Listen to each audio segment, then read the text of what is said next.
Good morning, everyone. Hello, everyone. Maybe you're listening in the evening or the morning or the day. This is Lizzie and Justin, and we are turning towards life on this wonderful Sunday in London, from London. In the London time zone, it's 9 a.m.-ish, which is the time we go live every week on Facebook. And this then gets put into the world by the amazing Justin and all of his technical skills into podcast platforms and websites and YouTube and everything. And we're really grateful to be here as usual with a wonderful thing this week, which is Justin's writing about the work that we do in the world. That is to do with turning towards one another as coaches and as people who are able to be with others in their difficulties, problems, suffering, joy, excellence, new discoveries. And it's so wonderful, Justin, that you've written something that's specifically about our work. And I'm really excited that we get to talk about that today. So I don't think we've done that very much explicitly. We kind of point to it and hint about it every now and again. And this feels really excellent to me that we're going to be doing it together today. Good morning, Lizzie, and morning, everyone. Afternoon, evening. Yeah, I have to keep on remembering that. People listen at different times. Yeah, we've been doing this for how long? We're in our 7th year. And I think, Lizzie, that everything we've ever done in this conversation is an expression of our deepest commitment and also an expression of the kind of work that we do in the world. They're not separate from one another at all. But we very rarely talk about it. So now and again, it seems like a good idea to do. So it's lovely to be able to read this and to talk about it.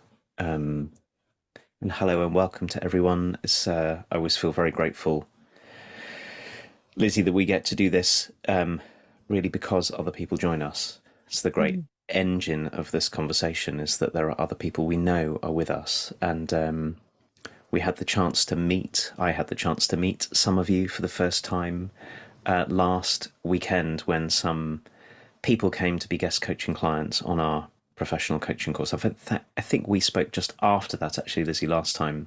But very much those of you who had listened to us and then joined us in person for that experience last week, you're very much in my mind, as is everyone else who's with us. And I think I wanted to say, Lizzie, this morning, just to remind everyone, if you want to support us, if you find that this body of work that we're producing, these conversations that you get to be in, are impactful for you and helpful for you, and you want to celebrate that with us, you can head over to the turningtowards.life website and click on support us, and it takes you to a wonderful thing called buy me a coffee, and you can leave us a note, buy us a coffee or many coffees or whatever you want, and by way of supporting us, and that really helps us to keep on doing this work, which is such a joy to do. And the other place I want to point you to is wearethirdSpace.org. So you'll probably all know that Turning Towards Life is a Thirdspace project, a Thirdspace conversation. And what we're about to talk about, you and me, Lizzie, is really the work that Thirdspace does. So it's a good place to look. So this source is, as always, in our Facebook group, on our website, and in all the notes that come out with the YouTubes and the podcasts and Spotify and all of that. It's called What Story Do You Live In? To live in the world as a human being is always to live in the middle of a story of one kind or another. We all live in a world of interpretation, the particular way we each make sense of the world. The interpretations we live in profoundly shape the experience we have of life and the possibilities that open and close for each of us. So, shifting our interpretations into ever more life-giving forms might be one of the most important ways we can play a part in our lives. In other words, examining and changing the stories we're living can be a way to bring about new kinds of personal and collective freedom. The freedom of thought, feeling and action we need in order to respond fully to our lives. One of the intriguing aspects of the interpretations we live in is that they're often invisible to us.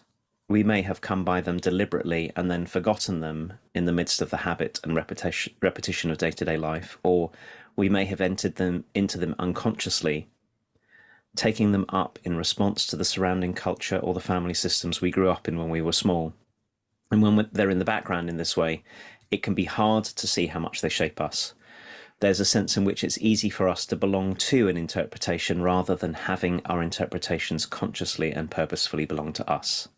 And this is where integral development coaching can be helpful, because a skilled coach can be of support in helping us first see and then shift the stories in which we can live, often in liberating and life-giving ways. It can be wonderful to have someone who will help us observe what we've not yet observed about the stories we live in, someone who'll partner with us as we enter into new ways of making sense of our lives that we may never have considered before, and help us find and practice new ways to live them. In this way, we can come over time first to have our stories rather than being had by them, and then to make new ones that can serve our lives more fully. It's a very creative, joyful, and compassionate role to play in support of another person. Thanks, Justin. I want to invite all of us to take a deep breath if we're listening and we're able and we're not operating machinery or something. But listening to Justin, I can feel in myself that this is a discombobulating kind of source. And so it always helps me to have a breath and let myself be spacious in the receiving of this. So here we go again. To live in the world as a human being is always to live in the middle of a story of one kind or another. We all live in a world of interpretation, the particular way we each make sense of the world. The interpretations we live in profoundly shape the experience we have of life and the possibilities that open and close for each of us. So shifting our interpretations into ever more life-giving forms might be one of the most important ways we can play a part in our lives. In other words, examining and changing the stories we're living can be a way to bring about new kinds of personal and collective freedom. The freedom of thought, feeling, and action we need in order to fully respond to our lives. One of the intriguing aspects of the interpretations we live in is that they're often invisible to us. We may have come by them deliberately and then forgotten them in the midst of the habit and repetition of day-to-day life, or we may have entered into them unconsciously, taking them up in response to the surrounding culture or the family systems we grew up in when we were small. When they're in the background in this way, it can be hard to see how much they shape us. There's a sense in which it's easy for us to belong to an interpretation rather than having our interpretations consciously and purposefully belong to us. This is where integral development coaching can be helpful, because a skilled coach can be of support in helping us first see and then shift the stories in which we can live, often in liberating and life-giving ways. It can be wonderful to have someone who will help us observe what we have not yet observed about the stories we live in, someone who will partner us as we enter into new ways of making sense of our lives that we may never have considered before, and help us find and practice new ways to live them. In this way, we can come over time, first to have our stories rather than being had by them, and then to make new ones that can serve our lives more fully. It's a very creative, joyful, and compassionate role to play in support of another person. Thanks, Lizzie. It's wonderful to hear that read, actually, to feel it being read back. Well, I was thinking as you were talking about an example for me of having lived in a story that I haven't been able to see for a long time, that somebody recently did exactly this with me, that's been so incredibly helpful. So I thought it might be a place to start to talk about this, might be to start to talk there with an example of something. I was sitting with the person who's my coach quite recently, and having put a lot of thought over recent months into the kinds of work that I do and the way that I work, and really having made a lot of progress in having made a kind of working life that really suits me in lots of ways. I sat down and I was saying to her, I don't want to do any of this. I feel like I want to run away from it all the time. I feel like having made it, I want to get out of it. And it was very confusing and very frustrating for me to find myself having poured an enormous amount of attention and good heart into really consciously designing a whole way of thinking about my work and then engaging with it, and to find myself speaking to her about all the ways in which I didn't want to do any of it. And she listened to me for some long time, and we have known one another for a long time. So she's come to know the kinds of stories I tell about my life, but also the ways in which I think about my life. So she's been one of these people who has really deliberately paid attention to not just listening to what I say, but watching the kind of the way in which I'm in relationship to the whole of my life. And I really trust her. So she listened to me for a while, and then she said, I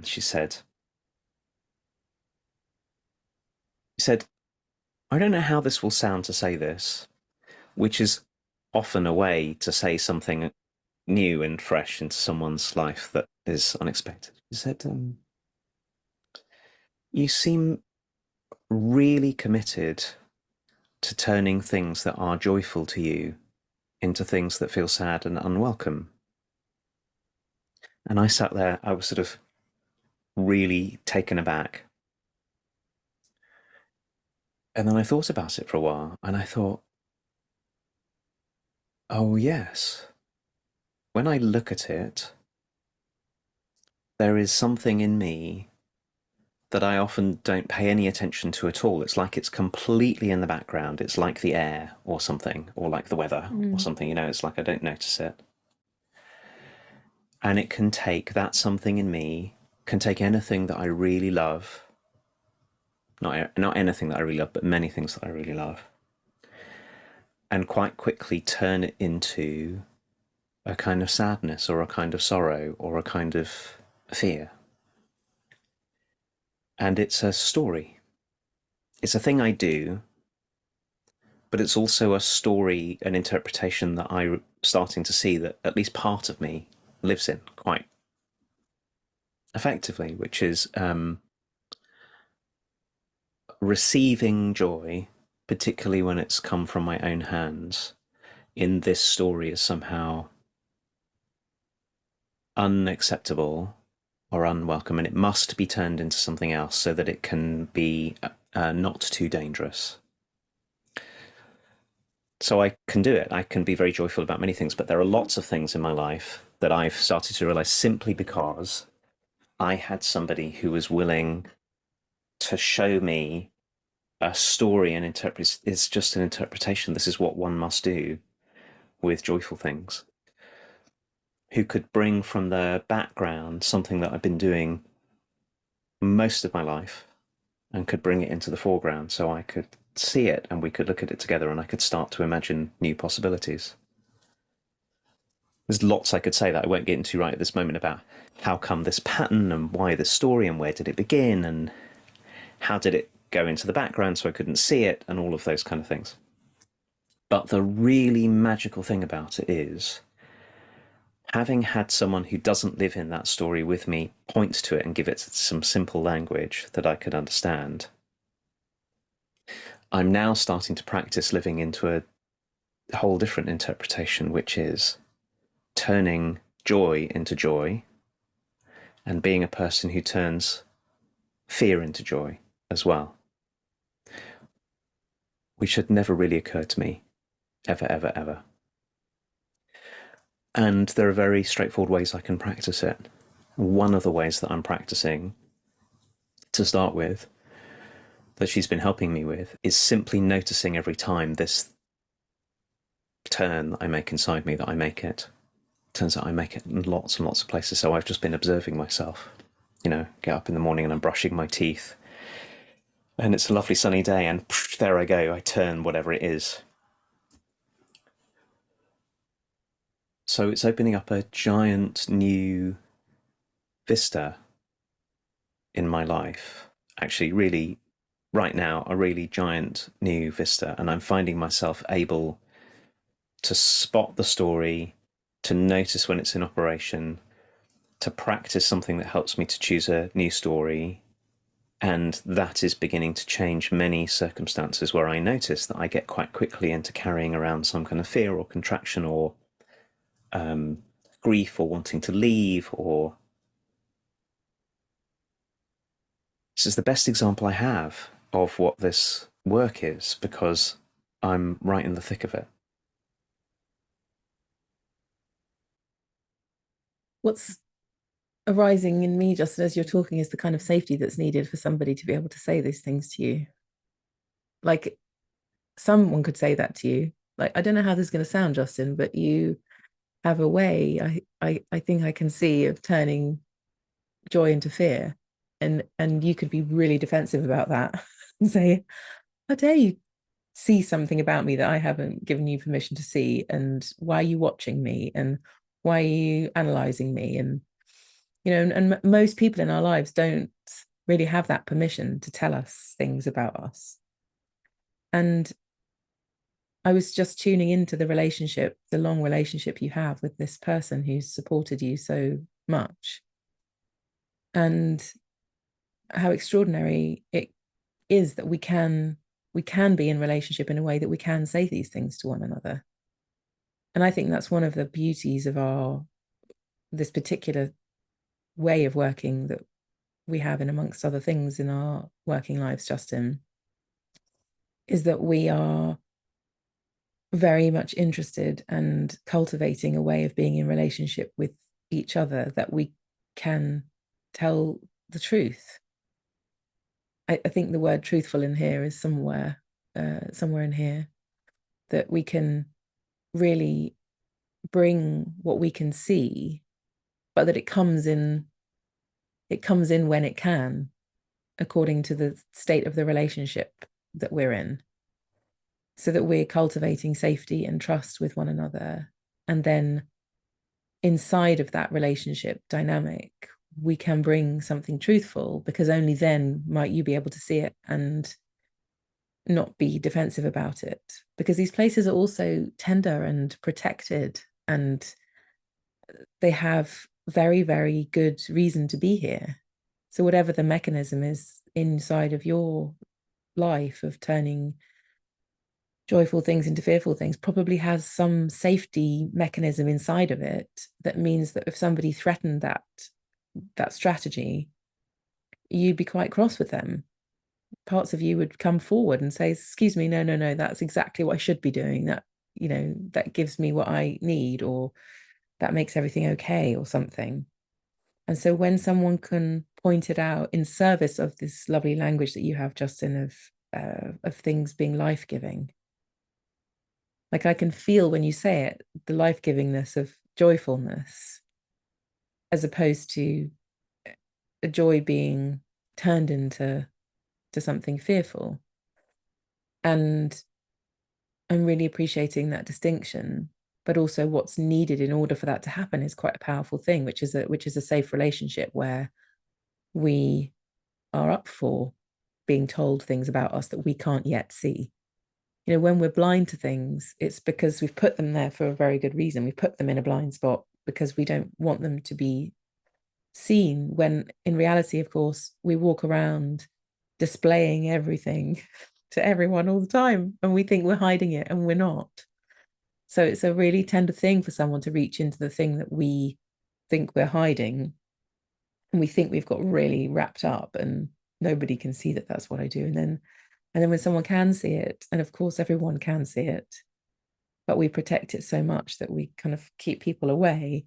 When someone gets permission to come in and say, well, I think there's a way that you do this, or there's a way that you're living that has this come forth, it's yeah, I can just feel the tenderness of that, and the kind of permission that's necessary, and the kind of relationship that's necessary in order for those conversations to happen, and for them to be received, and for it not just to break the relationship because someone said something to me that I didn't want them to say, because that means that they can see all of the kind of, I don't know, I'm trying to find the kindest word, but the kind of facade I'm putting up, the kind of protective shield I have up so that that thing doesn't get touched or poked.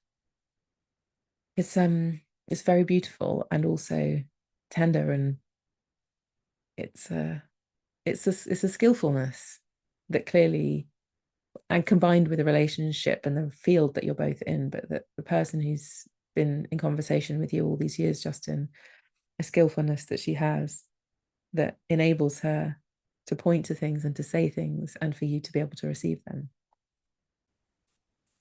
I'm really taken by this language, Lizzie, that you're using to describe the situation that we're in as humans, which is that we take up patterns for really, really, really good reasons when we take them up. I know that this pattern in me, I took up for a very good reason. Actually, we don't always know why we take them up. Sometimes we know, and sometimes it sort of came down to us like the particular circumstances in our family system that were shaped by the generations that came before, for example. And it can be really hard to see, how on earth did I begin this? But we begin as something. Sometimes we know, and sometimes we don't. And it's a way of the facades that we put up are, I think one way to talk about them is, or these patterns that we get into are a way of trying to make the world safe for ourselves. They're a way of trying to control the world so that it will go a particular way. And I can see in myself that joy into sadness or joy into fear played a particular role in my life. Now I can see it. I can starting to see what it's for. And we all get into doing that because particularly the ones that start when we're quite small, we're small and the world is big, and we better find some ways of having a bit of grasp on the world because it's risky being small. You're really dependent upon other people. Better find some ways of sort of having some control over the world. So it makes all kinds of sense. Then I really love your language that the thing we're up to, that we're very committed to keeping secret. In fact, I think if we've talked about different parts of us many times on this, that one way you could think about it is there are some protective parts of us that are very, very keen that we don't see the pattern because the pattern, if the pattern's protective and I see it too easily or too quickly, I might change it and then, who knows what will happen. So the patterns that we live in, the stories that we live in are very often hidden from ourselves. And then, now I'm getting to the bit, very often other people can see them. Like it's the secret. It's the last thing that's actually a secret. It might be secret to me, but everybody else can see it. Yeah. But also, as you're saying, that because they are understandably protected by very tender parts of us, it's just not on most of the time for somebody with whom we don't have really, really safe, mutual, warm, truthful, open relationship to come up and tap us on the shoulder and say, Justin, I can see that you do this thing all over the place. That is not going to go down well for most of us. It's certainly for me, I get frightened and defensive and, all kinds of things, because that's the way the pattern works. So we really do. So I'm really glad we're talking about this because what I wrote here in a way is talking about this way of what this person was doing was talking to me about me and helping me see not just what I'm up to, but the whole way that what I'm up to makes sense, pointing it out to me so that I've then got some choice. That's the method. Maybe that's a way of talking about it, or the orientation is probably a better way. But what you're bringing in is the kind of relationship we need and the kind of person we need to be. And I know from the people who have been the real coaches to me in these ways have been people who I can totally trust their integrity and their goodness and their deep, deep, deep care for my life. And they model warmth and sensitivity and openness and courage and truthfulness. And what they do, I came across this word the other day, actually, Lizzie, is that they are encouraging of me, as in help me kindle my own courage. The courage I need, the heartfelt courage that it takes to be able to see something and then wonder about it and then invent a response. And frankly, giving up, practicing turning joy into joy rather than joy into fear is tender territory and quite anxious for me because it means I have to give up strategy that seems to have been doing something that I seem to have thought I've needed. So the ability to be present and open and contactful, and for those of us who are receiving coaching in this way, to really feel that our coach is on the side of our lives, not necessarily on the side of the patterns that we've had, the stories we've had that don't serve, but in a much deeper way on the side of our lives, and we can really feel that they are on the side of our lives, makes it possible for someone to do this very generous act of encouragement, which is to say, Lizzie, I've got some language for what I can see you're up to. I've got some language to even as you're being with me now, Lizzie, I can see some things, and I wonder if I can find a way to give it language that will illuminate, and then we can wonder together about something that might be wider and deeper and fuller and more life-giving for you than this one. And like you said, mostly these kinds of conversations, they're not going to go well in the midst of ordinary everyday life for all of those reasons. So learning to coach in this way, as you'll know, Lizzie, isn't just learning a way of seeing this pattern of stories that we live in and how they go invisible and how we might bring them forward, but it's also learning to be a person who can be properly encouraging to others with all of the safety and all of the mutuality and all of the healthy power dynamics and all of the sensitivity and all of the creativity about language and how we might talk about things. And it's one of the reasons that I wrote here that it's a very creative, joyful, and compassionate way of being of support to another person, because it really calls on, to do this well, calls on the fullness of our humanity. We can't be this for one another in an automatic or robotic way. We can't be this for one another if we don't actually really dedicate ourselves to caring properly, fully about one another's lives. Mm.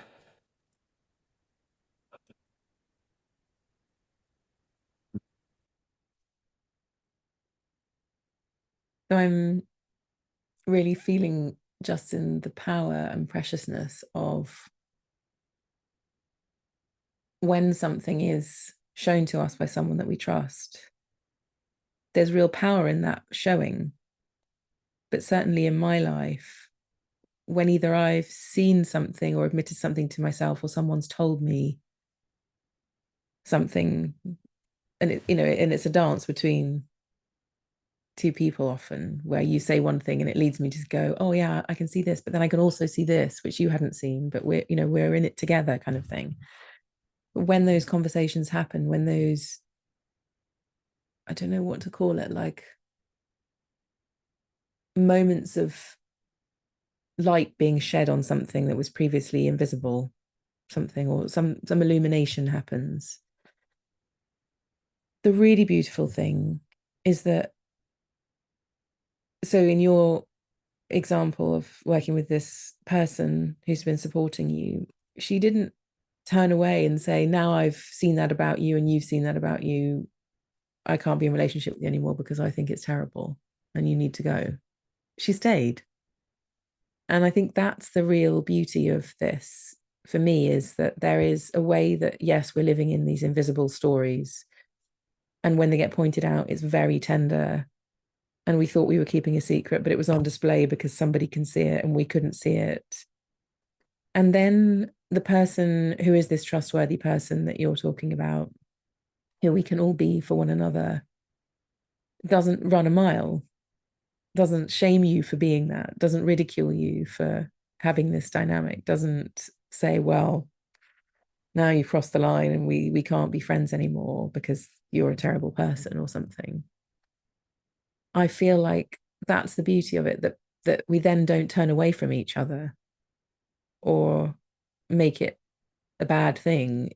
It's simply an aspect of our being that can be here and can be welcome. And I need not hide it any longer. I need not make it blind to me and you, even though you can probably already see it. I don't have to do that anymore because it got brought somewhere that's trustworthy and can hold it, and it doesn't need to be banished. And I think that for me is the encouragement. Like I know I take massive courage from all the times I've seen something new about myself that I didn't realize that was mostly quite shameful or embarrassing or not very nice or whatever I've had to bring forth in order to be more honest about my life and myself and the world I'm making for myself and others. When I brought one of those things forth and people don't run away, and which is kind of in some way why I was hiding them in the first place, even though they weren't really hidden. I feel like if someone doesn't run away and or judge me and tell me there's something horribly wrong with me, I think, oh, now I have more courage to face into more things now. So if you didn't turn away from that thing, when something else comes to be seen that I'm in a wrangle with, I can I can have courage in myself to firstly face it in me, but also have courage to talk to you about it because I know that you're not to going to shame me or walk away or cut off from me or withdraw. And I think that's what the gift of that safety is that it allows me then to unfold into more of me and bring forth more blind pieces that need to be integrated, that need to be seen, that need to be here without defensiveness, so that I can be in this fully life-giving response to this existence of me having a body and energy and life and heart and lungs and breath to be had every day and relationships to be lived in and work to be done. And so I really, really feel the central kind of power of our work in the world in this piece of the conversation. And that's what I want to dedicate everything to. But one of the parts of this we haven't talked about is,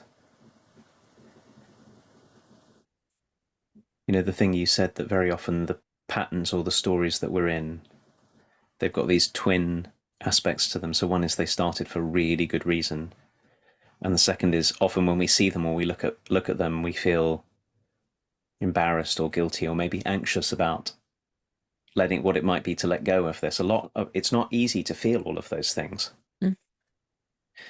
And one part of it is having somebody with us who can help us to imagine a life-giving alternative, a deeper way to be in. So it's not just, oh, Lizzie, look at this thing you've been doing your whole life. But let's imagine together how else might it be possible to relate? How else might it be possible to live? How else? So that creative act of imagining something new and life-giving. But the prior thing that we didn't talk about, that I think is worth naming briefly, is this can really only happen with somebody who is really prepared to see our goodness, Mm-hmm. who's able to name for us qualities and virtues and commitments that we have that are true, that are life-giving, that are already present. So I know there are a lot of people who if they told me that I was turning joy into sorrow or joy into fear, I would not feel happy for them to say that to me. And in fact, I'd probably be trying to avoid letting them ever see that at all. Mm-hmm. But if I'm in the presence of somebody who I know really has the interests of my life at heart and also can see, as is the case in this case, who can see my courage, because living with a lot of fear takes a lot of courage, for example, and who can tell me about my courage, my existing courage, or my existing integrity, or my existing love, so that I can feel it and know it as true before we even get into talking about, let's talk about this pattern that you're grappling with, that I can see, that might be tender to talk about and might be frightening to talk about, because who knows what you would do if you weren't doing that. And that's the way it seems to me that is a hallmark of the way of working with people that we've dedicated ourselves to and that we teach, is being able to in a really deep and but also very straightforward way, being able to see and name the goodness of the person that we're supporting, that we're working with. And when we know somebody else has, they are at our back in Mm. support of our goodness, in support of our aliveness, and have told us about it, then a lot of these conversations become possible because they're not corrective or punitive. I'm not telling you about a pattern in you because somehow you got to shake yourself up, Lizzie. I'm talking about this pattern with you because you and I together are dedicated to supporting the creativity that you are and the courage that you are and the integrity that you are. That's already part of our relationship. Mm. And it is quite a different stand to stand in the place of really trusting the essential goodness of people and then talking about all the wrangles and difficulties that we get into when we're trying to control the world or be bigger than we should be or too or smaller than we should be or whatever it is. It's really different to talk from that place together than it is to talk from you're coming to me, Lizzie, to get corrected by me. I'm going to be the clever one who shows you all the ways that you're messing up your life, and not that at all. I'm going to be the one who extends towards you to really be sensitive to the kind of extraordinariness that you already are. And then let's look together about all the twists and turns and wrangles and difficulties. And then let's imagine together what might allow your own goodness and wonderfulness and excellence to come through into the world more fully in a way that's not as tortuous as the current way. It's a whole different frame to the way that a lot of people, even with very good intention, often try to help us, or it's a whole different frame to how we feel other people are often trying to help us when we feel like we're being corrected or criticized or something. Mm. That's what this work is. Mm. Yeah, it's very different to feel like you're a problem versus you're a set of curious possibilities in the world. And it's so easy to feel somebody's implicit intentionality in that way.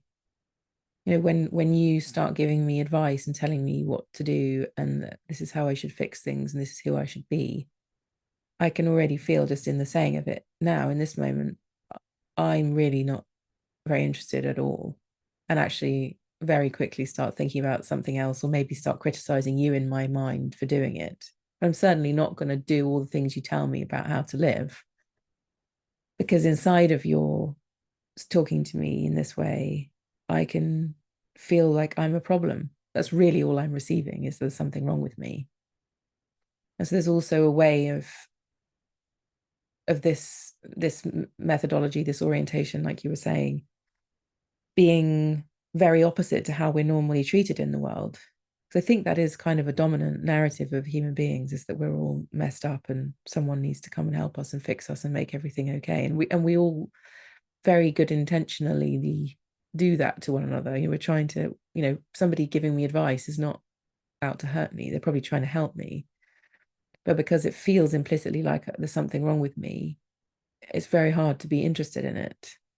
But then when, as you say, someone comes along and sees the good intention in what I'm doing. So for example, if I come to you and say, listen, I'm late all the time and it's really hurting my relationships and really impacting the way I live in the world.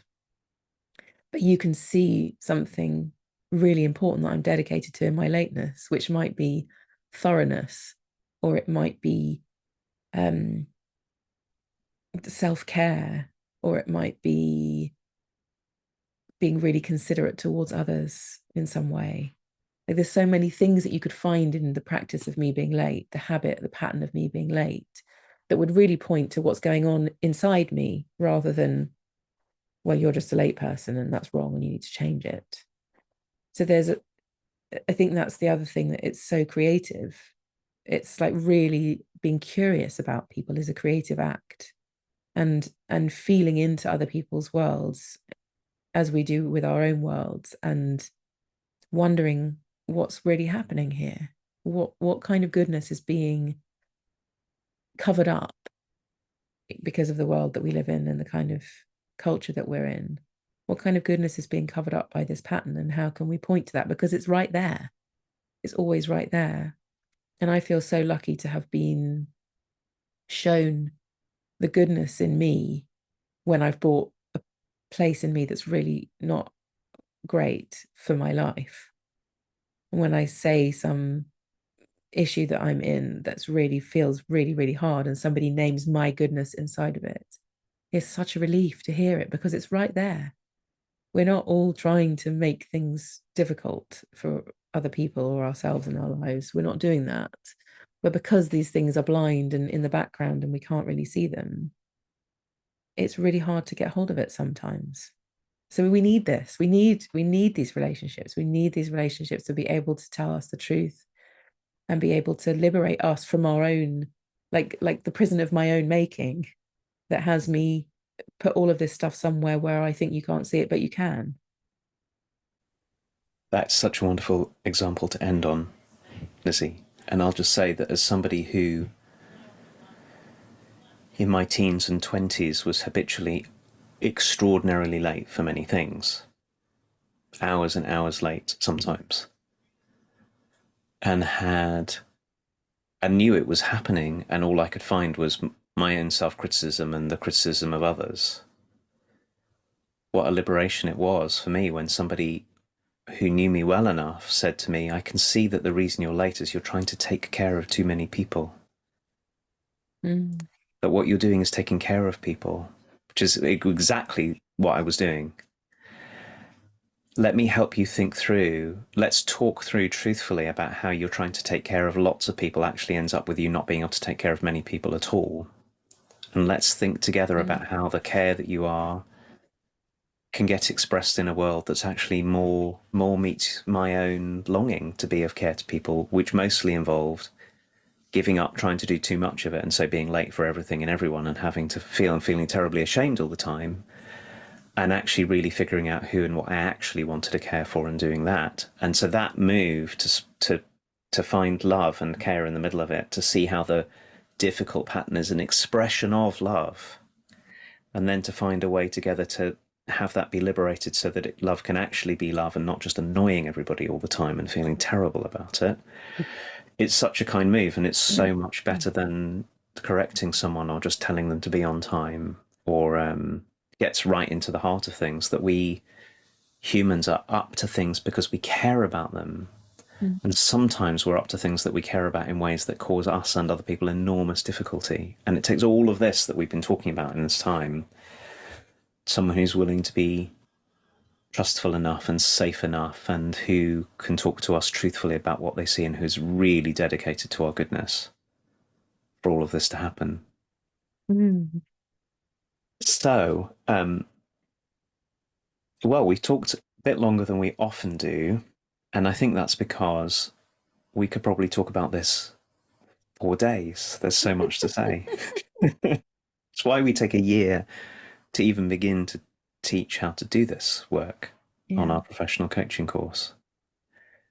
It's been lovely having this conversation with you, Lizzie, and I hope for all of you who are listening, it's also illuminating about what it is that we, you and I, and everyone in Thirdspace get up to, and also what many, many, many hundreds of people who are learning how to work this way with other humans, whether they're being coaches or just being humans, helping humans in some way, all around the world are up to when they're learning and practicing integral development coaching. Mm. And there are lots of chances to learn it with us. You can come to wearethirdSpace.org and see there's always things coming up, ways to start and ways to do bigger things with us. You're very welcome to go there. And I think it must be time for us to end. Lizzie, It is. thank you, everyone. Thank you, everybody. See you next week.